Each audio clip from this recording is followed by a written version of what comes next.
अस्सलाम वालेकुम। कैसे हैं आप लोग? ठीक हैं। मैं आज भिंडी की तड़की रेसिपी लेकर आई हूँ। गर्मियों का सीज़न है, भिंडी पका रहे हैं। गर्मियों ठंडे ठंडे खाने चाहिए, सब्जियां खाना चाहिए। तो आज इसी लिहाज से मैंने भिंडी की रेसिपी लेकर आई हूँ। चपाती स्टार्ट करते हैं। देखें, आधा किलो भिंडी ली है मैंने। उसको इतने मोटे मोटे ज़रा स्लाइस काट लिए हैं। 2 अदद दरमियानी साइज़ की प्याज है, वो बारीक स्लाइस काट लिया है मैंने। और 8 से 10 अदद बड़ी वाली हरी मिर्चें हैं, मोटा मोटा काट लिए है। आधी प्याली कुकिंग ऑयल है। 2 दरमियानी साइज़ के टमाटर हैं, ये बारीक काट लिया है।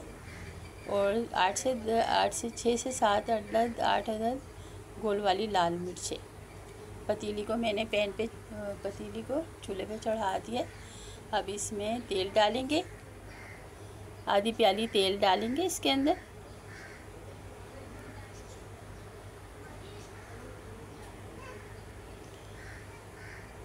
आधी प्याली तेल डाल दिया मैंने। अब ये गोल वाली लाल मिर्च पहले तेल में डालेंगे, ताकि जो है ये इसकी खुशबू इतनी अच्छी होती है कि ना, मैं इसमें पहले तेल में इसलिए डाल रही हूँ कि ना इसकी फ्राई हो जाएगी तो इसकी इतनी मज़ेदार खुशबू आती है। ये मिर्चें फ्राई करके मैं निकाल लूँगी तो इस तेल में भी इतनी खुशबू होगी इसकी। फिर इसमें भिंडी पकाएंगे। तो आप इस तरह से करके देखिएगा, बड़े मज़े की होती है। इसकी खुशबू बड़ी अच्छी, बड़ी ज़बरदस्त खुशबू आ रही है मिर्चों की। ये निकाल के रख दी है मैंने। अब इस तेल में हम स्लाइस की भी जो प्याज है, मैंने 2 दरमियानी अदद प्याज बारीक स्लाइस करके रखी थी, वो डाल देंगे। इस प्याज को मैं फुल ब्राउन नहीं करना है, इसको हल्की हल्की बस पिंक सी हो जाए, पिंक सी जैसी हो जाती है वैसे करना है। फुल ब्राउन नहीं करना है, ब्राउन नहीं तलना, ज़्यादा नहीं तलना। पिंक सी हो जाए तो फिर बस इतनी चाहिए मुझे, जैसे पिंक हो जाए बस इतना फ्राई करना है। थोड़ी सी अब इसमें टमाटर डाल देंगे। ये देखिए पिंक सी प्याज हो गई है। तो अब इसमें मैंने ये 2 दरमियाने अदद के टमाटर 2 दरमियाने साइज़ के काट के वो डाल दिए हैं। इसको थोड़ा सा चलाएं। इसमें ये टमाटर वगैरह मैं पहले इसलिए डालती हूँ कि भिंडी के साथ में अगर डाल दूँ तो ये टमाटर घुलते नहीं हैं, सही से मुंह में आते हैं इसके स्लाइस। और अगर इसको तोड़ो तो भिंडी भी टूट जाएगी, तो इसलिए पहले से मैंने डालकर अब ये 8 से 10 अदद मिर्चें जो काट के रखी थी, मिर्चें डाल दी मैंने हरी वाली।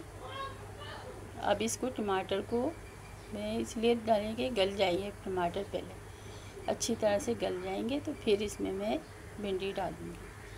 तो इसको टमाटर को गलाने के लिए थोड़ा सा पानी मैंने डाल के रख दिया है।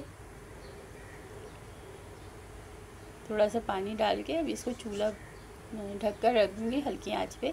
टमाटर गल जाएंगे, नरम हो जाएं, फिर इसमें भिंडी डालेंगे। अब इसको मैंने रख दिया है धीमी आंच पे थोड़ी सी देर। ये देखिए टमाटर ये हल्के से हो जाए, टमाटर गल जाएंगे टमाटर। फिर इसमें हमने ये हल्दी डाल देंगे, आधी टीस्पून हल्दी है। ये भिंडी में डालें तो इसका लेस नहीं आता, भिंडी में लेस नहीं आता, भिंडी का जो लेस है वो नहीं आएगा इसमें।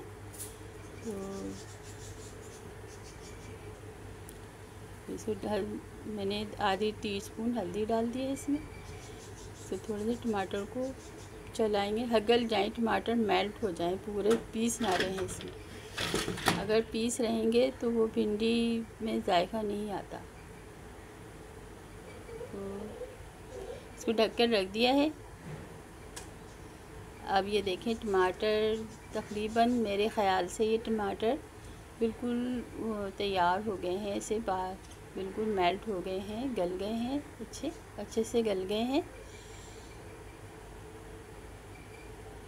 तोड़ के देख लें, अच्छे से गल गए हैं टमाटर। अब इसमें हम भिंडी डाल देंगे। आधा किलो भिंडी जो उन्होंने काट के रखी थी वो भिंडी इसमें डाल देंगे।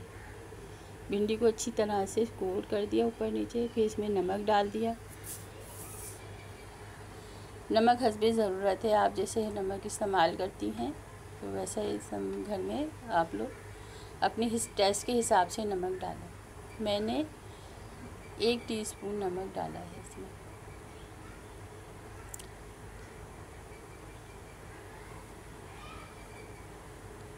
अब ये भिंडी को इस मसाले में अच्छी तरह से कोट कर दें और इसको ढककर धीमी आंच पे रख दें, क्योंकि भाप में गलती हैं भिंडियाँ अपना ही पानी होता है, ऊपर से इसमें पानी नहीं डालना चाहिए। ये देखिए भिंडियाँ तैयार हो गई हैं। इसको धीमी आंच पे रखे रहेंगे तो इसका लेस भी ख़त्म हो जाएगा। धीमी आंच पे तकरीबन 15 से 20 मिनट तक ये रखी रहती हैं, 20-25 मिनट तक धीमी आंच पे, बिल्कुल धीमी आंच पे पकेंगी तो ये इसका लेस वगैरह सब खत्म हो गया। अब इसको डिश आउट कर लें। तैयार है भिंडी, ज़बरदस्त सी है। तो ऊपर से लाल गोल मिर्च हमने तल के रखी थी वो ऊपर से डाल दें, चपाती के साथ खाएं। मुझे दुआओं में याद रखें। खुश रहें, हेल्दी रहें, सेहतमंद रहें, सेहतमंद खाएं और सेहतमंद रहें। अल्लाह हाफिज़। मुझे दुआओं में याद रखें।